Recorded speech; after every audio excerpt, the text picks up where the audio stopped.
la boulangerie de la rue de Ménil, montant.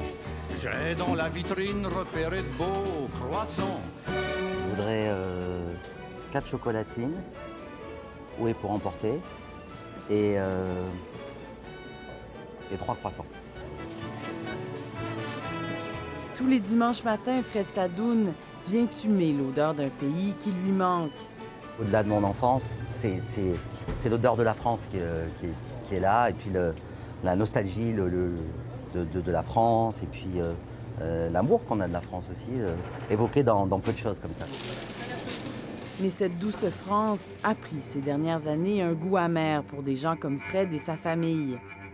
Je suis juif, ok, et avec mon épouse, on avait des jeunes enfants, et on a estimé que la France n'était plus un pays dans lequel on se sentait suffisamment en sécurité, et puis quand on regardait les perspectives pour faire grandir nos enfants. Depuis quelques années, le nombre d'incidents antisémites augmente de façon exponentielle en France. En 2014, 851 cas recensés.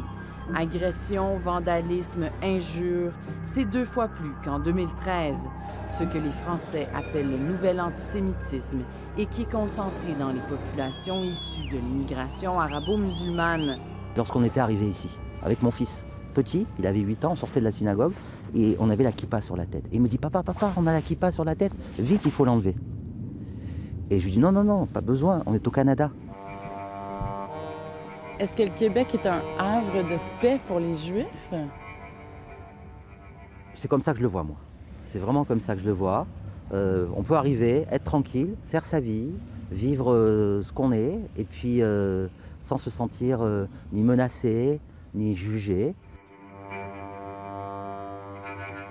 Devant les écoles juives, il y a de la police qui surveille. Dans les rues de Paris, on a vu des gens défiler en prononçant mort aux Juifs. C'est pas arrivé depuis effectivement 70 ans. Donc c'est plus la somme de ce petit antisémitisme au quotidien qui crée déjà ce climat généralisé de doute sur l'avenir.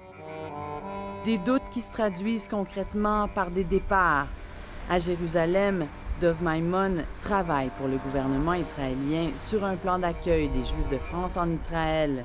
On a eu 1700 il y a 2 ans, 3800 l'an dernier, puis en 2014 on était déjà à 7000 personnes, donc ça double chaque année, donc on attend au moins 15 000 cette année, même si l'État d'Israël ne ferait rien. L'an dernier, le Canada a accueilli près de 6 000 Français. Il est impossible de dire combien de Juifs parmi eux, puisqu'on ne demande pas aux immigrants leur religion. Je suis une urbaine, moi j'aime la ville, donc j'ai besoin d'être ici pour voir où j'habite, pour sentir ma ville. Et puis c'est beau, quoi. Là on voit tout, quoi. J'adore. Mais une chose est certaine, la communauté juive de Montréal entend de plus en plus l'accent des Juifs de France dans ses rangs. Déjà c'est francophone, il y a aussi des Juifs qui partent aux États-Unis, mais Montréal reste une destination de choix. Être juif au Québec, écoutez, moi je vous parle à la caméra, je ne suis pas inquiète de parler à la caméra.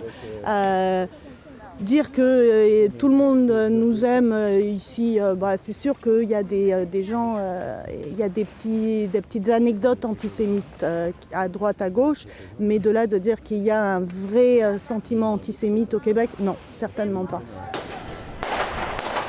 Depuis l'attentat du 9 janvier dernier dans une épicerie juive de Paris, les services à l'immigration de la communauté juive de Montréal ont reçu des dizaines de demandes d'aide de Juifs français.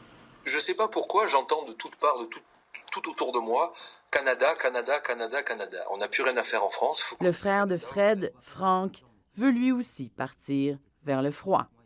On a l'impression que l'Amérique du Nord, alors le Canada en l'occurrence, c'est une espèce d'Eldorado, de nouvel Eldorado. Montréal, un nouvel Eldorado, peut-être pas, mais certainement un endroit où le seul obstacle pour se rendre à la synagogue, c'est la neige et le froid.